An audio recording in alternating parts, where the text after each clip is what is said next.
Confidence in conversation begins long before you speak your first word, because it is rooted in how you think about yourself and the message you want to deliver. When you enter a conversation with a clear intention and a calm, focused mindset, your words naturally carry more weight and meaning. Many people struggle with expressing themselves not because they lack ideas, but because they doubt whether their voice deserves to be heard. This internal hesitation often shows up in subtle ways, such as speaking too quickly, avoiding eye contact, or softening statements with unnecessary apologies. To overcome this, it is essential to build a strong sense of self-belief that supports your communication style from the inside out. One powerful approach, inspired by the teachings of Dr. Joseph Murphy, is to train your subconscious mind to expect positive outcomes in every interaction. When you consistently affirm that your thoughts are valuable and your voice matters, your behavior begins to align with that belief. You start to speak more deliberately, choosing words that reflect clarity rather than confusion, and your tone becomes steady instead of uncertain. At the same time, your body language reinforces your message. As you stand or sit with better posture, maintain natural eye contact, and use gestures that feel purposeful rather than distracting. Confidence is not about dominating a conversation or speaking the loudest. It is about communicating with intention and presence. This means listening actively, responding thoughtfully, and allowing pauses to give your words space to resonate. People who communicate with confidence understand that silence can be just as powerful as speech because it shows control and self-awareness. Another key element is preparation, especially in situations where you feel pressure to perform, such as meetings or presentations. Taking time to organize your thoughts and anticipate possible questions can significantly reduce anxiety and help you stay composed. However, true confidence also requires flexibility because not every conversation will go as planned. When unexpected moments arise, your ability to stay calm and adapt becomes a reflection of your inner stability. Instead of reacting impulsively or withdrawing, you can take a brief pause, gather your thoughts, and respond in a way that maintains your credibility. Over time, these small adjustments create a noticeable shift in how others perceive you, as well as how you perceive yourself. You begin to trust your ability to handle conversations with ease, and this trust becomes the foundation of authentic confidence. By practicing these techniques consistently, you develop a communication style that is not only clear and authoritative, but also genuine and approachable, allowing you to connect with others in a meaningful and lasting way. Building on that foundation, the next step in developing confident communication is learning how to express your thoughts with structure and precision so that your message is easy to understand and hard to ignore.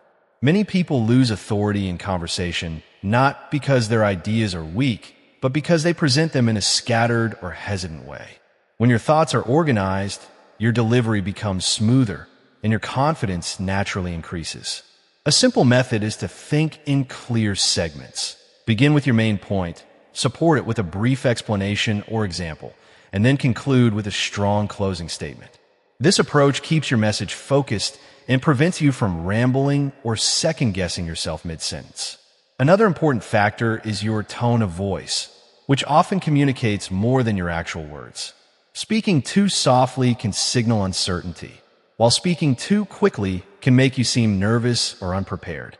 Instead, aim for a steady pace with intentional pauses, allowing your words to land and giving yourself time to think.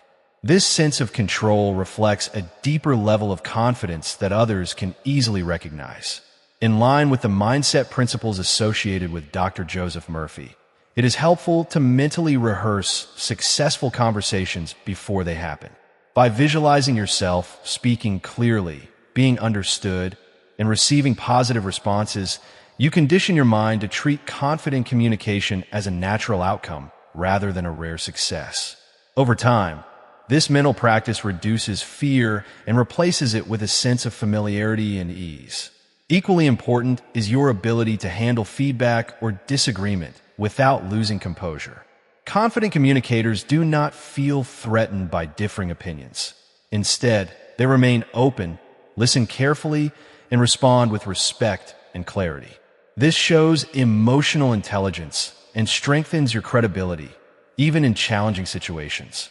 You do not need to win every conversation to demonstrate confidence. You simply need to remain grounded and authentic in your responses.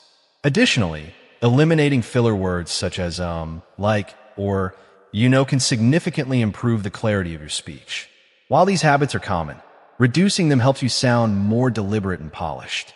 Practicing mindfulness during conversations can help you become aware of these patterns and gradually replace them with purposeful pauses. Another technique is to record yourself speaking and review it objectively, identifying areas where you can improve your tone, pacing, or clarity. Although this may feel uncomfortable at first, it is one of the most effective ways to refine your communication skills. As you continue to apply these strategies, you will notice a shift not only in how others respond to you, but also in how you feel during conversations.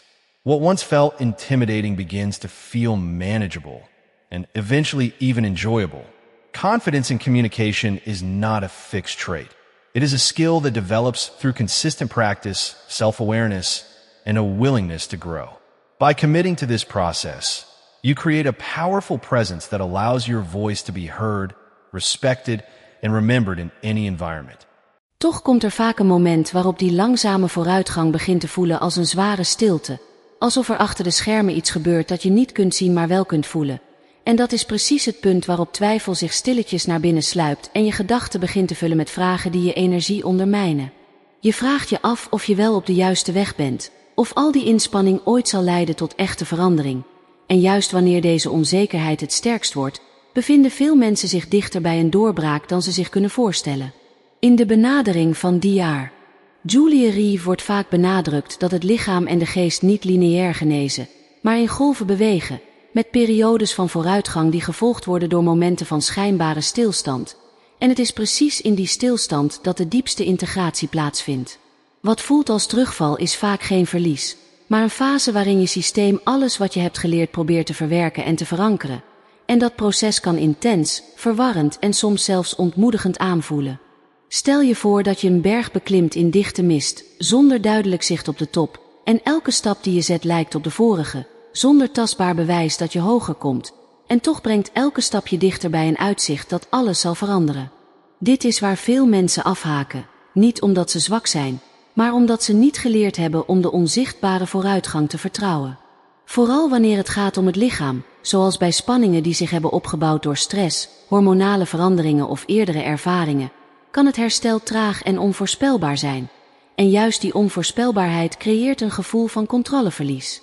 Maar wat als dat gevoel geen teken is dat je de controle verliest, maar dat je oude patronen hun grip beginnen te verliezen? Wat als de verwarring die je voelt eigenlijk een overgang is van wie je was naar wie je aan het worden bent? Het is precies hier, in deze onzekere ruimte, dat iets fundamenteels verandert, ook al kun je het nog niet volledig begrijpen. Veel vrouwen die deze reis doormaken, merken achteraf dat de momenten waarop ze wilden opgeven, de momenten waren waarop hun lichaam het meeste werk verrichtte, diep van binnen, buiten het bereik van hun bewuste waarneming. En misschien is dat wel het moeilijkste deel van groei. Doorgaan zonder bewijs, vertrouwen zonder zekerheid en blijven bewegen terwijl alles in je vraagt om stil te staan. Maar als je hier doorheen kunt gaan, als je kunt blijven, zelfs wanneer het ongemakkelijk wordt, dan open je de deur naar een doorbraak die niet alleen zichtbaar zal zijn, maar ook duurzaam en diep geworteld.